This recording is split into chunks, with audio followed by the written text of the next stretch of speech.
¿Y si la muralla más famosa del mundo no fuera un símbolo de grandeza, sino de miedo absoluto y sacrificio humano inimaginable? Millones de vidas enterradas en piedra para detener un enemigo invisible. ¿Valió la pena? Quédate hasta el final, suscríbete al canal y deja tu like para descubrirlo. Vamos a olvidarnos por un momento de las postales, de los drones, de los turistas. Quiero que nos imaginemos en la cima de una montaña, azotada por el viento, hace más de 2000 años.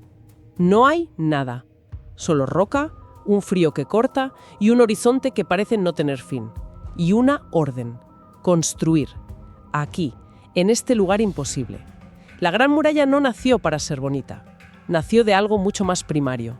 Nació del miedo. Totalmente, de un miedo casi existencial. Si lo piensas, es la manifestación física de la ansiedad de todo un imperio, a una escala inimaginable. Claro, la pregunta no era si los atacarían. No. La pregunta era ¿cuándo y por dónde? La estepa del norte era como un océano impredecible, del que en cualquier momento podían surgir, olas de jinetes. Jinetes que además eran rapidísimos, silenciosos. Letales. Y después de su paso, nada. Solo el humo de las aldeas quemadas y el eco de ese terror. Entonces, cuando miramos esas piedras, la pregunta real es ¿cómo el miedo puede llegar a ser un arquitecto tan obsesivo? ¿Qué amenaza te obliga a intentar amurallar un imperio entero? Una amenaza con la que no puedes negociar. Es que no hablamos de otro reino con un rey con el que firmar un tratado de paz, ¿sabes? Ya. Eran confederaciones de tribus nómadas. Los Xiongnu, por ejemplo, vivían a caballo. Para ellos, la China sedentaria, la agrícola, era básicamente un granero gigante. Un supermercado del que servirse. Exacto. No querían gobernar al principio, no querían conquistar. Querían tus cosas. Y su velocidad era su gran arma. Claro, me imagino que un ejército tradicional chino de infantería no tenía nada que hacer para cuando llegaban las tropas. Ya no había nadie. Se habían desvanecido en la estepa. Es una guerra asimétrica de pesadilla. Y supongo que por eso las primeras respuestas no fueron la Gran Muralla. Ni de lejos. Al principio eran muchas murallas, pequeños muros de tierra apizonada, torres de vigilancia aisladas, empalizadas de madera. Eran como tiritas en una herida que no para de sangrar. Cada señor local construyendo su pequeño trozo. Cada dinastía, cada general, un archipiélago de fortificaciones, la mayoría sin conexión entre sí. Una defensa desesperada. Hasta que llega alguien que mira ese archipiélago y dice, se acabó. Aquí hace falta un continente. Qin Shi Huang, el primer emperador, el unificador. El gran obseso del orden, ¿no? Totalmente. Unificó la escritura, la moneda, los pesos, las medidas. Y claro, miró al norte y vio ese caos de muros inconexos y dijo, esto es una afrenta, una ofensa a mi idea de un imperio único, centralizado. ¿Y su visión era? Transformar esa frontera, que era un colador, en una única cicatriz, una línea sobre la faz de la tierra. Y le daba igual si tenía que cruzar montañas, desiertos o valles. La naturaleza para él debía someterse a la voluntad del imperio. Y es ahí, en ese momento, cuando la escala del proyecto se vuelve demencial. Hablamos de una serpiente de piedra que para nacer va a exigir un sacrificio humano que cuesta incluso imaginar. Es que no se empieza con un plano, ¿sabes? Se empieza enviando gente a morir. Los primeros equipos serán soldados, prisioneros. Y los mandan a lugares brutales. A las crestas de las montañas. Ahí no hay caminos, no hay refugios, no hay agua potable. Solo roca. Nieve en invierno, un solo abrasador en verano. Y la orden es simple y terrible. Aquí se levanta un muro. Cuesta imaginarlo. No hablamos de ingenieros voluntarios, claro. ¿De dónde salía toda esa gente? Era un río humano empujado a la fuerza hacia el norte. Había 3 grupos principales. Soldados, que construían y vigilaban. ¿Vale? Prisioneros y convictos, que cumplían sus sentencias con trabajos forzados. Y, sobre todo, campesinos. Cientos de miles, reclutados de sus aldeas. Con la promesa de volver. A menudo sí, pero todos sabían que la mayoría no regresaría jamás. ¿Y cómo era el día a día? Porque la logística de mantener a esa gente viva, ya no digo trabajando, debió ser una pesadilla. Era una pesadilla. No hay máquinas, claro, todo es fuerza bruta. Los bloques de piedra, se sacan de canteras cercanas y hay suerte. Si no, se transportan kilómetros. A mano. A mano. Arrastrados, empujados por las laderas, en cestas a la espalda. La imagen más recurrente de la época es la de las cadenas humanas. Hombres pasándose las rocas de mano en mano, subiendo por pendientes imposibles. El que caía era reemplazado. Al instante. Y a eso súmale la comida, el agua. La cadena de suministro era precarísima. Carros de bueyes intentando subir por senderos con sacos de arroz. Enfermedades como el escorbuto, la disentería, mataban tanto o más que los accidentes. De ahí nace esa leyenda tan oscura, ¿no? La de que la muralla se construyó mezclando los huesos de los trabajadores en el mortero. Exacto. Que, aunque no sea literalmente cierta en su mayor parte, es una metáfora perfecta. Desde luego. Describe a la perfección la percepción que tenía la gente. Para ellos no era un símbolo de gloria, era el cementerio más largo del mundo. Totalmente. Cada bloque de piedra era una historia de sufrimiento. Y lo fascinante es que el muro no solo servía para defenderse de los de fuera, tenía un propósito interno muy, muy potente. Eso que dices del control interno es clave. Cambia por completo la imagen que tenemos. No es solo una defensa, es también una jaula.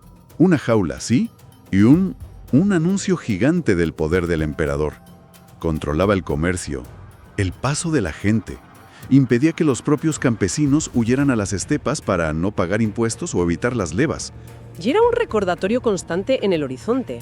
Un recordatorio de que si el emperador podía doblegar las montañas a su voluntad, ¿qué no podría hacer con la voluntad de la gente? Una vez construido un tramo, el trabajo no acababa. La muralla no podía ser una barrera pasiva. Tenía que estar viva, vigilada. ¿Cómo era la vida de los soldados allí? Pues probablemente una de las experiencias más solitarias y tensas que uno puede imaginar. A lo largo del muro se construyen las atalayas, las torres de vigilancia. ¿A qué distancia? A una distancia que permitiera la comunicación visual entre ellas.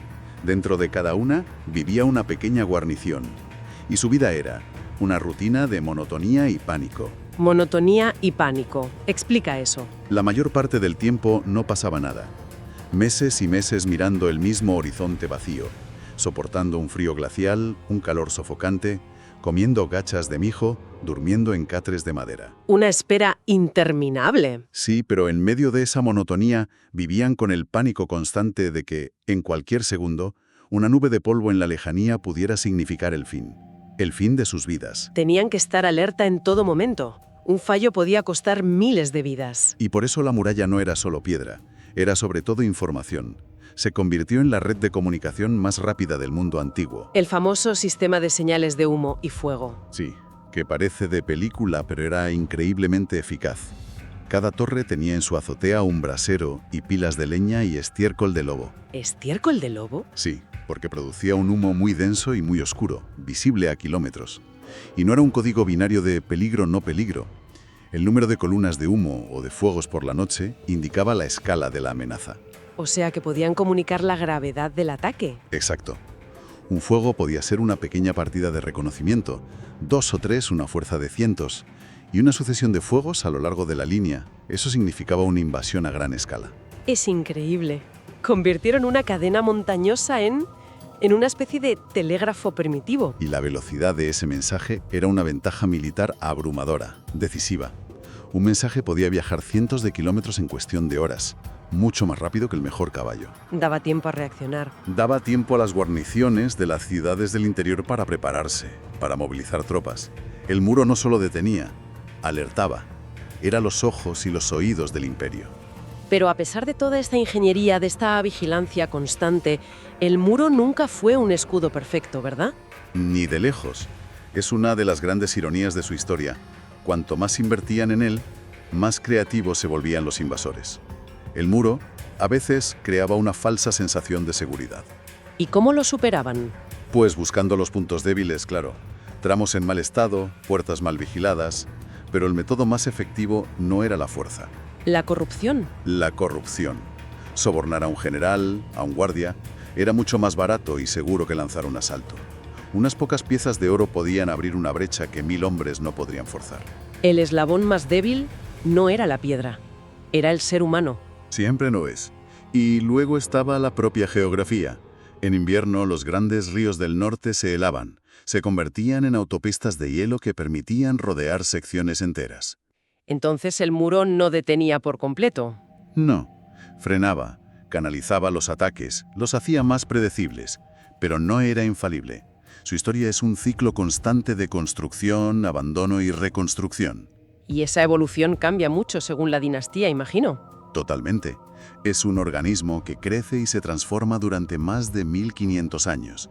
La dinastía Han, por ejemplo, la expandió muchísimo hacia el oeste para proteger la ruta de la seda. Otras, en épocas de paz, la dejaban caer en el abandono. Hasta que llegan los que construyen la muralla que todos tenemos en la cabeza. La dinastía Ming, Exacto. entre los siglos XIV y XVII. Para ellos, la muralla fue una obsesión nacional. Acababan de expulsar a los mongoles y su paranoia hacia el norte era... Absoluta. y la perfeccionaron. ¿La llevaron a otro nivel? Usaron ladrillos cocidos, un mortero increíblemente resistente con harina de arroz pegajoso, construyeron los tramos más altos, más anchos, con almenas, aspilleras, escaleras internas para mover tropas. La muralla Ming es una obra maestra de la ingeniería militar. Y es justo ahí, con los Ming, cuando ocurre la mayor paradoja de todas. Después de perfeccionar el muro hasta ese punto, este cae, y no por un asalto. Cae por una traición. Es una de las historias más fascinantes. A mediados del siglo XVII, China está en plena rebelión interna. Un general Ming, Wo Sangui, custodia un paso clave. Y tiene un dilema. Dilema terrible.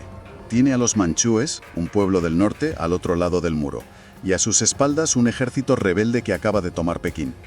Y tiene que elegir. ¿Y elige abrir las puertas? Decide abrir las puertas a los manchúes, los mismos a los que debía mantener fuera, para que le ayuden a aplastar a los rebeldes. Un pacto con el diablo. Totalmente. Los manchúes entran, derrotan a los rebeldes y deciden quedarse. Fundan la última dinastía imperial, la Qing. O sea que el muro, esa obra colosal, en el momento decisivo, se vuelve irrelevante por la decisión de un solo hombre. Sí. Y la ironía final es que los manchúes, una vez en el poder, usan la propia muralla para proteger su imperio. Espera, eso es increíble. El muro construido para mantenerlos fuera acaba protegiendo su propio poder. Demuestra que el significado de una estructura así es puramente político, ¿no?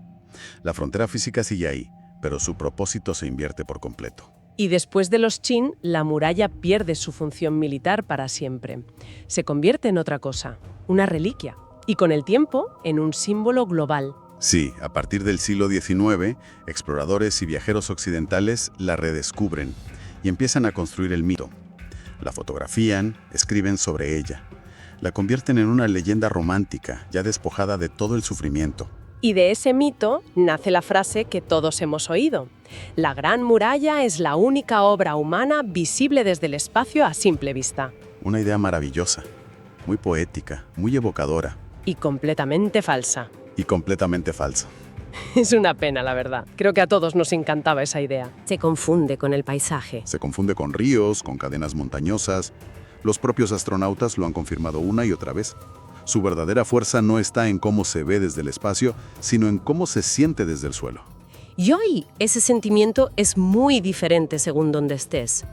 Tienes los tramos restaurados cerca de Pekín, como Badalín, llenos de turistas, guías con megáfonos, casi un parque temático. Es un espectáculo, y es válido, permite que millones de personas la conozcan.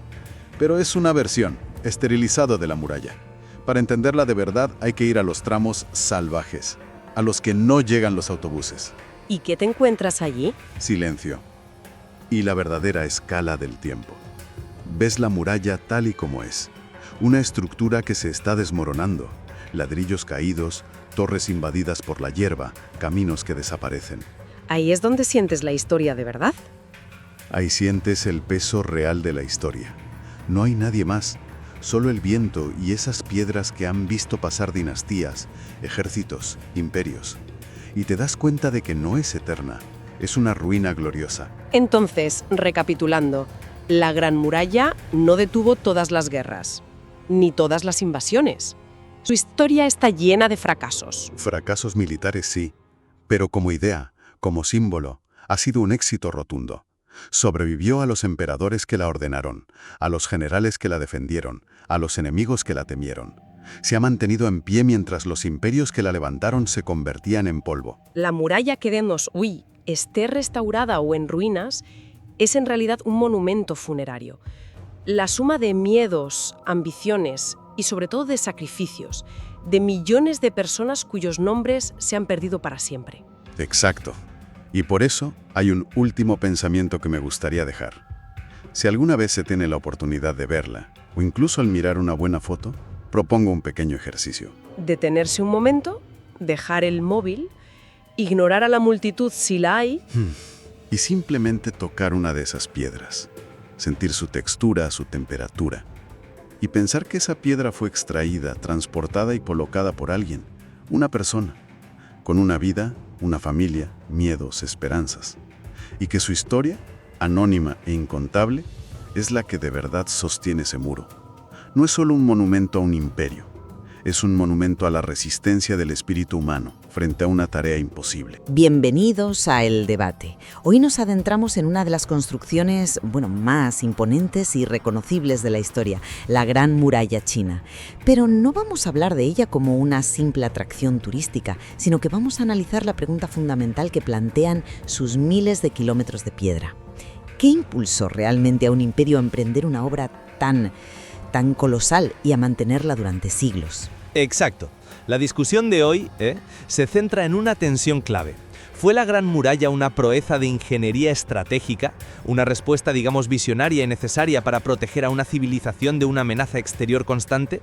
¿O, por el contrario, fue principalmente la manifestación física de un miedo profundo, un instrumento de control sobre su propia población y, al final, un monumento a la futilidad, cuya eficacia militar real nunca justificó su inmenso coste humano? Para mí, la clave para entender la muralla es verla no como un simple muro, sino como la espina dorsal de un imperio.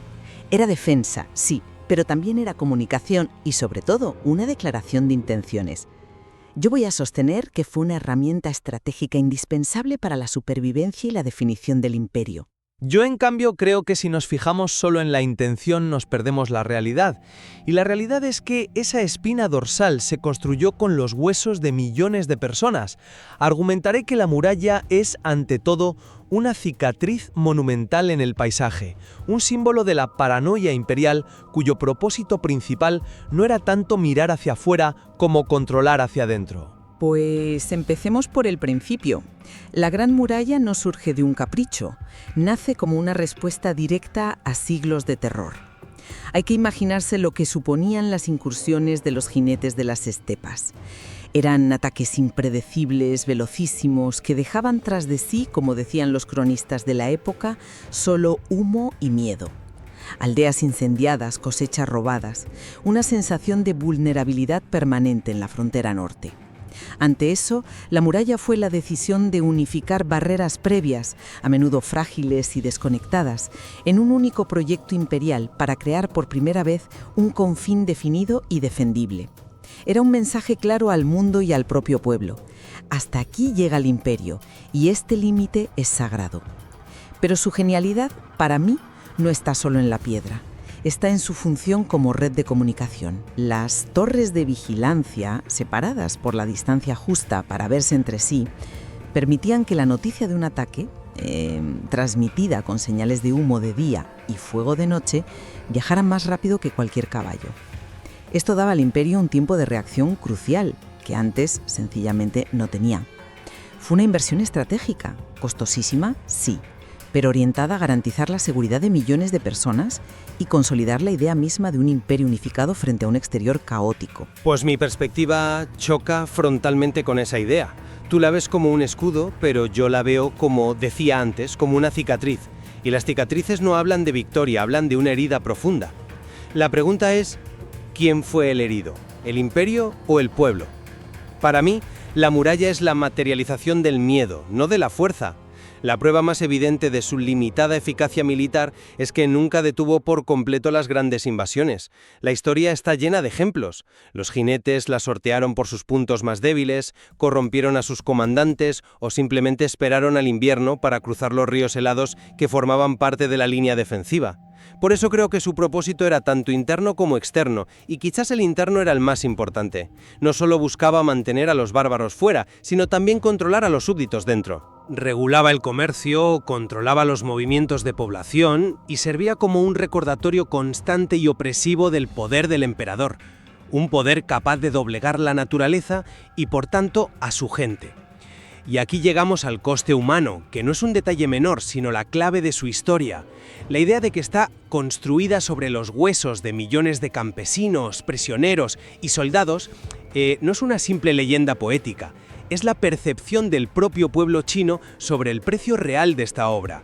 Es un monumento al sacrificio forzado, no a la defensa heroica. Un escudo mágico y perfecto. Su función era ser un obstáculo, un elemento que ralentizara, canalizara y desgastara al invasor. Obligaba a un enemigo nómada que basaba su fuerza en la velocidad y la dispersión a concentrar sus fuerzas en puntos concretos, como los pasos fortificados.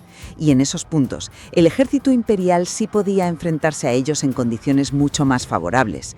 Era una defensa en profundidad. Claro, pero esa defensa en profundidad falló estrepitosamente en los momentos clave. La historia nos muestra un resultado final que contradice esa visión estratégica. Las dinastías que la muralla debía mantener fuera, como las que descendían de esos mismos pueblos de la estepa, terminaron gobernando China. Los manchúes, en el siglo XVII, simplemente la atravesaron por un paso, cuya guarnición les abrió las puertas, y establecieron la última dinastía imperial. Esa es la máxima ironía y la prueba definitiva de su fracaso como barrera estratégica a largo plazo. Bueno, pero eso es juzgar 1000 años de estrategia por un solo evento de colapso final. El paso de los manchúes se produjo en un momento de caos interno, de colapso dinástico, donde la lealtad de los generales era como mínimo dudosa. Durante los siglos anteriores, bajo una dinastía fuerte como la Ming, la línea defensiva sí fue un factor disuasorio clave.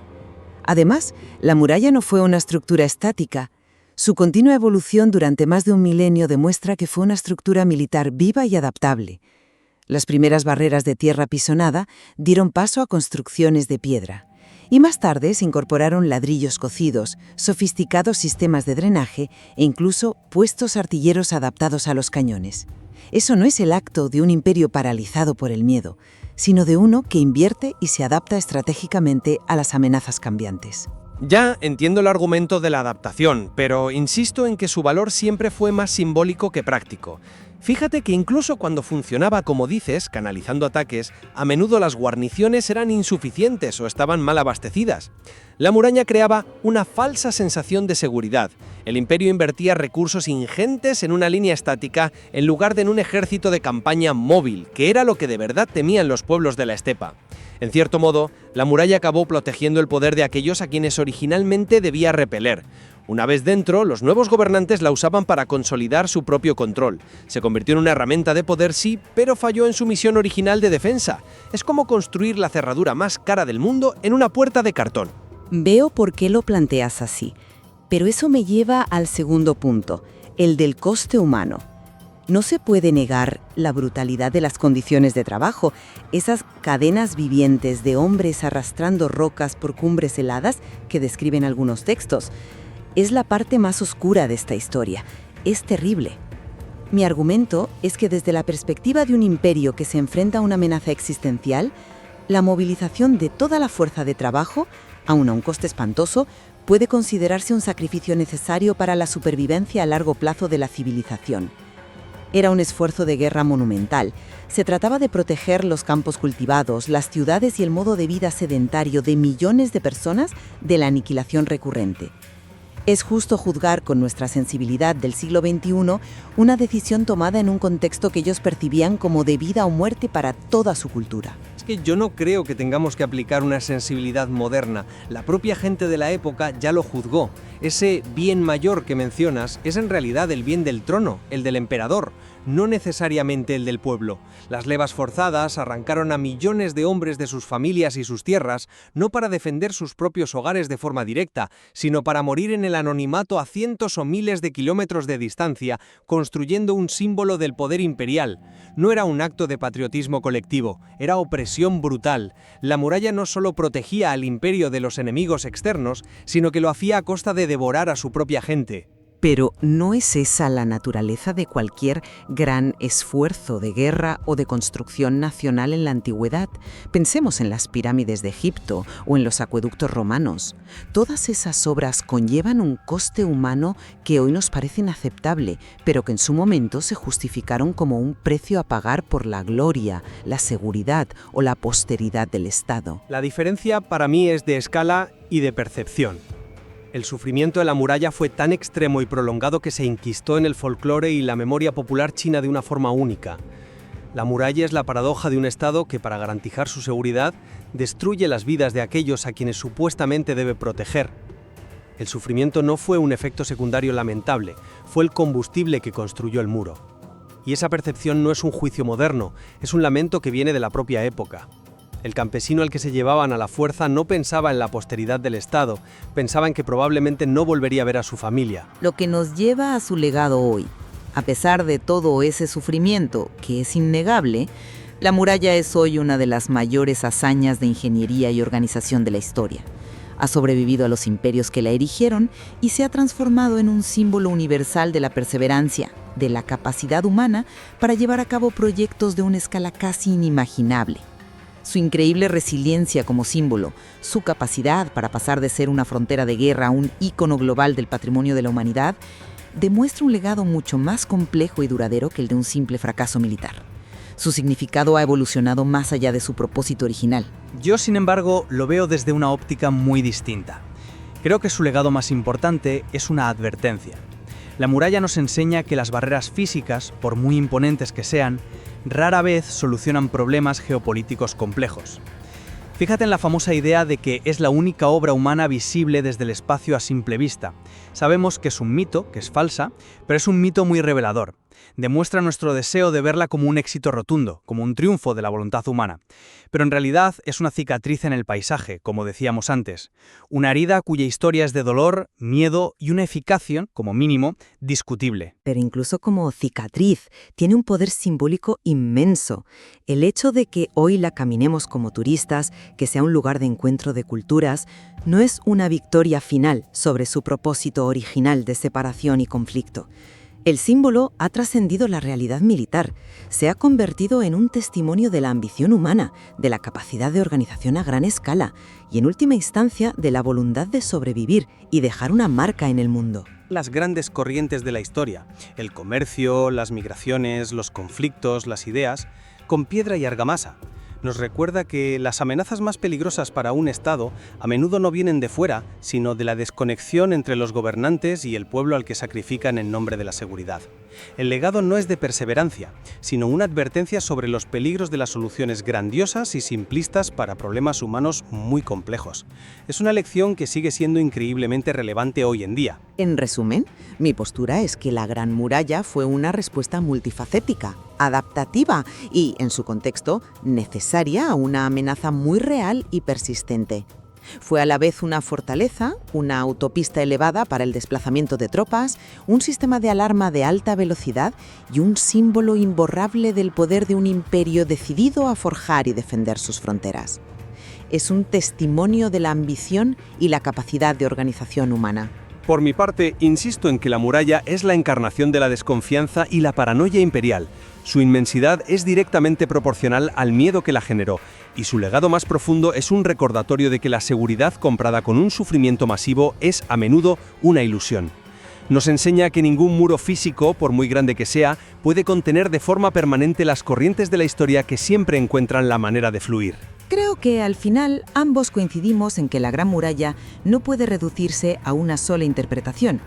No es solo un muro, sino la suma de innumerables destinos personales, decisiones políticas desesperadas y miedos colectivos que se extienden a lo largo de los siglos. Efectivamente.